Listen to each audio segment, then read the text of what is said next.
Hello जी, नमस्कार। आपका स्वागत है मेरे चैनल में।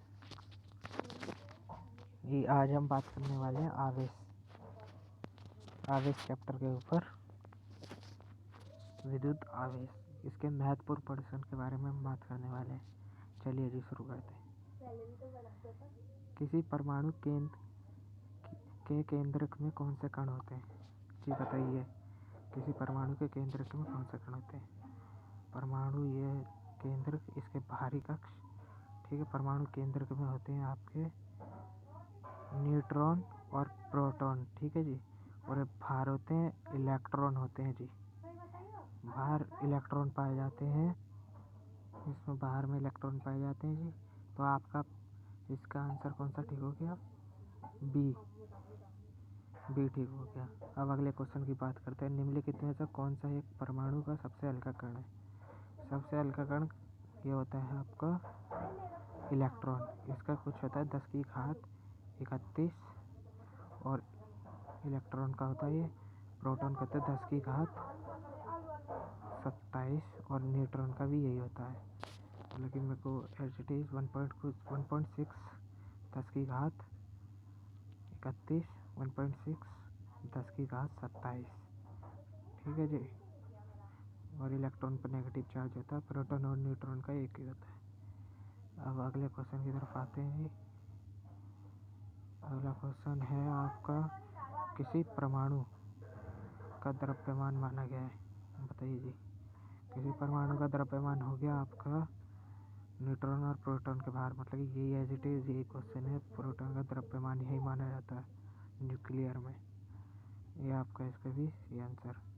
अब आपसे पूछे गए अगले क्वेश्चन पे, विद्युत आवेश की एसआई मात्रक क्या है?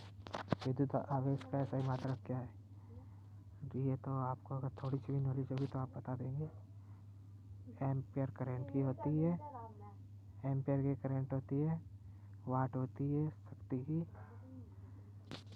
की होती है, और वोल्ट होती है विभवांतर की। तो बचा कूलम आपका सही आंसर होगा, ठीक है जी। अगर कूलम ना हो बाई चांस तो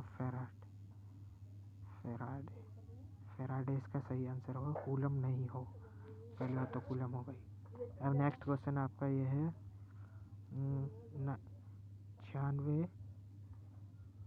96,484 कूलम कितने फेराडे के तुल्य है? तो आपके मैं बता दूं, एक फेराडे में 96,484 होते हैं। तो आपका आंसर होगा ए, एक फेराडे में। और 2 का निकालना है तो इसके अंदर 2 में गुणा कर दो, 2 की गुणा, बस एक डिजिट याद रखनी है आपको, फिर आपके निकल ही जाएंगे। अब 0.5 का निकालना है तो 0.5 का निकालना है तो आप इसका आधा कर दो, 96 इतने का आधा कर दो तो आपका निकल जाएगा। समझे? ये अगला क्वेश्चन है, माध्यम की विद्युतशीलता मतलब ई की इकाई क्या होगी? ये आपको तो इसका याद रखना पड़ेगा। इट इज वर्ग कूलम न्यूटन इसके वर्ग मीटर गुणा में वर्ग मीटर, ठीक है जी। ये हो गया। अगले क्वेश्चन पे आते हैं। अगला क्वेश्चन हो गया आपका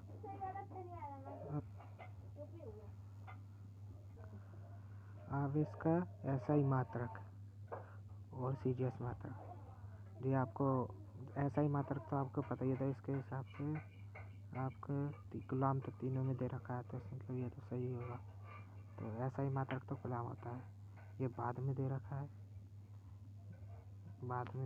ये एसआई मात्रक तो ये गलत, ये के बाद में दे रखा है, ठीक है। तो आपके इन दोनों में से ए और सी में से, तो ये आपका सी सही होगा, सी कूलम और एएमयू, इलेक्ट्रोस्टैटिक यूनिट को एएमयू कहते हैं, ठीक है जी। आपका सी आंसर बिल्कुल ही ठीक है। किसी नाविक में इलेक्ट्रॉन सदैव डैश में करते हैं? किसी नाविक में होते हैं जी, आपको बताया था न्यूक्लियर के चारों तरफ ये तो यहाँ इलेक्ट्रॉन पाए जाते हैं। तो ये गोल गोल है तो यहाँ वर्तिकर्ता पाई जाएगी। ठीक है, वृत्त के आकार में होते हैं। तो आपका आंसर हो गया बी। आपका आंसर हो इलेक्ट्रॉन का आखिरी आवेश मान तथा मूल्य रूप में होता है। तो आपका पॉजिटिव में तो होगा नहीं। ठीक है जी, इलेक्ट्रॉन में भी नेगेटिव चार्ज होता है। तो 1.9 था, 1.6 था, तो ये 9 वाला होगा नहीं। तो 1.6 वाला ये रहा 19, ये ग्राम में होता है। तो आपका डी एग्जिट सही होगा। अब निम्न में से अगले क्वेश्चन पे आ जाइए। निम्न में से निम्न का मिलान कीजिए। ठीक है, मिलान करते हैं। तो इलेक्ट्रॉन की खोज हमारे जे थॉमसन ने की थी, और प्रोटॉन की जिसमें पॉजिटिव चार्ज था उसकी रदरफोर्ड ने की थी। न्यूट्रॉन की जेम्स चाडविक ने। तो आपका क्या हो गया, पहले का बी, तीसरे का, दूसरे का सी, ठीक है, छठे का ए। इसका आंसर आपका ए आंसर बिल्कुल ही ठीक होगा। अब अगले को निम्न का मिलान कीजिए। कण और आवेश। इलेक्ट्रॉन का बताया था जी, इलेक्ट्रॉन का नेगेटिव में होता है, तो ये हो गया। प्रोटॉन का पॉजिटिव में होता है, और ये न्यूट्रॉन न्यूट्रल होता है, बिल्कुल इसका कोई चार्ज नहीं होता। तो पहले का 3, ए का 3, बी का क्या है फर्स्ट। तो आपका डी आंसर बिल्कुल करेक्ट हो। डी आंसर करेक्ट होगा। ठीक जी, अगले क्वेश्चन की बात करते हैं। अगला क्वेश्चन है, कांच की छड़ में सिल्के के कपड़े द्वारा रगड़ा गया तब किस किस्म की विद्युत पैदा होती है। तो आपको बता दूं मैं, गतिज में होती है, जो एक स्थान से दूसरे स्थान हो, जैसे कि तारों द्वारा जाती है, गतिज ऊर्जा में आती है। और स्टैटिक जो रुक के, तो ये घर्षण के कारण होती है, फ्रिक्शन के कारण। तो इसका आंसर बी होगा। 2 टाइप के होती है, गतिज और स्थैतिक आवेश। ठीक है, और आपका अगला क्वेश्चन है, कूलाम किसके बराबर होता है।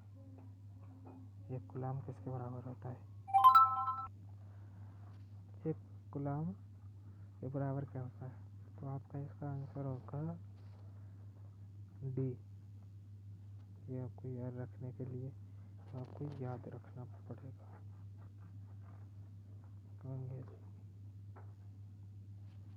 अच्छा सॉरी, इसका आंसर होगा डी। और अगले क्वेश्चन पे आते हैं। ये आज का मेरे ख्याल से लास्ट क्वेश्चन है। एक इलेक्ट्रिक यूनिट का मान क्या होता है। इसका आंसर ए बिल्कुल ही करेक्ट होगा। इसका आंसर बिल्कुल ही सही होगा। आप इस वीडियो को ज़्यादा से ज़्यादा शेयर करें और नई वीडियो के लिए चैनल को सब्सक्राइब करें।